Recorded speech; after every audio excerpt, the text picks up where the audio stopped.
Assalamualaikum warahmatullahi wabarakatuh. Waalaikumsalam warahmatullahi wabarakatuh. Ustadz, izin bertanya. Saya hamba Allah. Saya punya tetangga, beliau orang muslim, tapi memelihara anjing, bahkan lebih dari 2 ekor. Dan rumah kami bersebelahan hanya kehalang tembok. Saya pernah mendengar ceramah kalau malaikat tidak akan masuk ke rumah yang ada pelihara anjing. Lalu bagaimana Ustadz kalau kira rumahnya sebelahan dengan tetangga yang punya anjing di rumahnya? Atas jawabannya, syukron. Baik, Masya Allah, pertanyaan bagus sekali. Pertama, hukum memelihara anjing seperti apa? Memelihara anjing itu untuk kebutuhan diperbolehkan. Menjaga kebun contohnya, itu diperbolehkan. Jadi dalam keadaan-keadaan tertentu. Tapi tanpa hajat, ini yang bermasalah. Tanpa ada kebutuhan bermasalah. Nggak perlu. Karena mudaratnya begitu banyak sekali. Bukan hanya kaitannya dengan najis saja. Dalam mazhab kita kan anjing itu, mohon maaf, najis. Dan yang najisnya bukan hanya air liurnya. Yang najisnya hanya air liur itu hanya mazhab lain, bukan mazhab Imam Syafi'i. Imam Syafi'i itu semua tubuh daripada anjing tersebut adalah najis. Jadi kalau disentuh berpotensi pindah najisnya ke kita. Tapi kalau nyentuhnya dalam keadaan kering, enggak, si anjingnya kering, kemudian tangan kita juga kering, maka tidak pindah najisnya. Cuma kalau salah satunya basah, maka najisnya akan berpindah.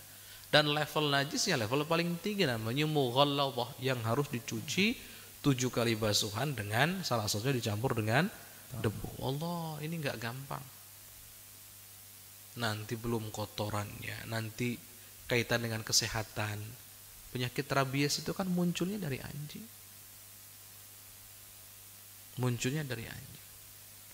Jadi banyak sekali mudaratnya. Mudaratnya banyak sekali.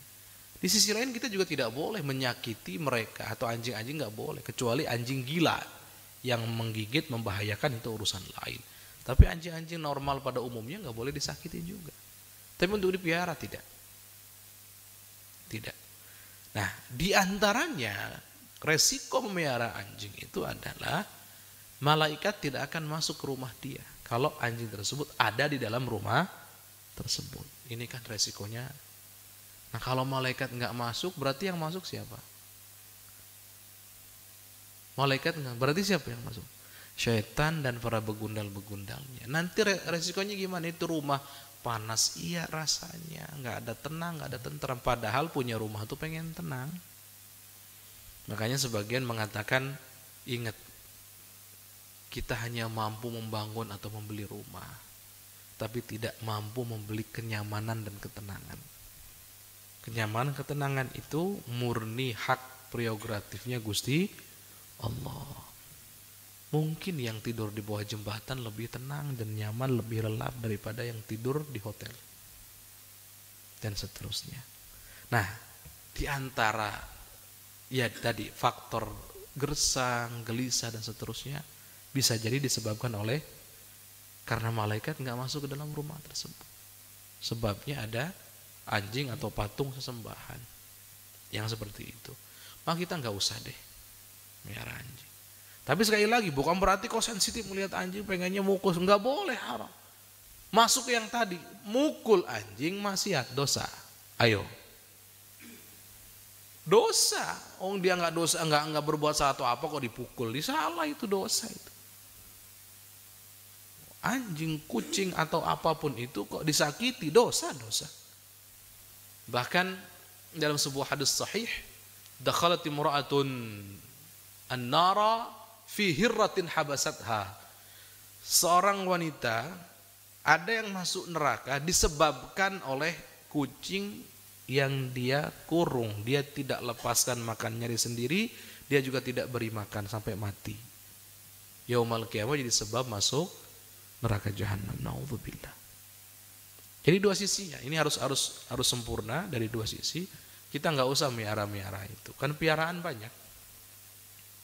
Piaraan itu yang kalau kita marah bisa dimakan gimana?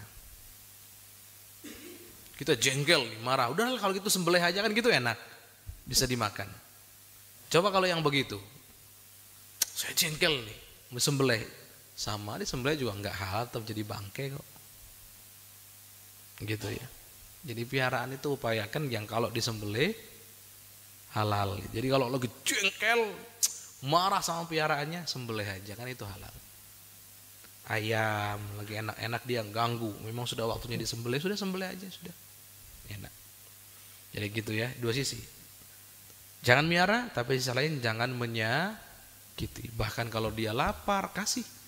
Awas ini, ada sebagian orang, wow ini kok aturannya begitu. Berarti nggak sayang hewan dan seterusnya. Awas, mohon maaf, nggak nyambung. Antara kita tidak memelihara di rumah kita dengan tidak memberi makan atau tidak sayang hewan, nggak nyambung. Nggak ada sambungan otomatisnya itu. Awas. Kita sebagai seorang muslim tidak memelihara anjing bukan berarti kita tidak menyayangi seekor anjing. Bahkan di saat dia lapar wajib kita beri makan kok. Selama tidak masuk kategori yang membahayakan. Dia butuh minum, kita beri minum kok. Makanya ada sebuah hadis, ada perempuan dari kalangan Bani Israel melihat seekor anjing, yang anjing tersebut kehausan sampai dia tidak bisa berdiri. Akhirnya si wanita ini, perempuan ini bukan perempuan terhormat, mohon maaf. Perempuan yang menjual diri. Melepas sepatunya, sepatu zaman dulu terbuat dari kulit. Jadi kita jangan ikut-ikutan, wah ada anjing kehausan nih, lepas sepatu kita deh, nanti hilang duluan itu. Tembus kalau zaman sekarang.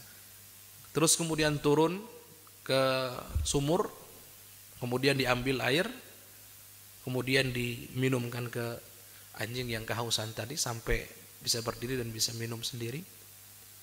Kata baginda Nabi, di mana tempatnya? Wanita ini tempatnya di surga. Allah.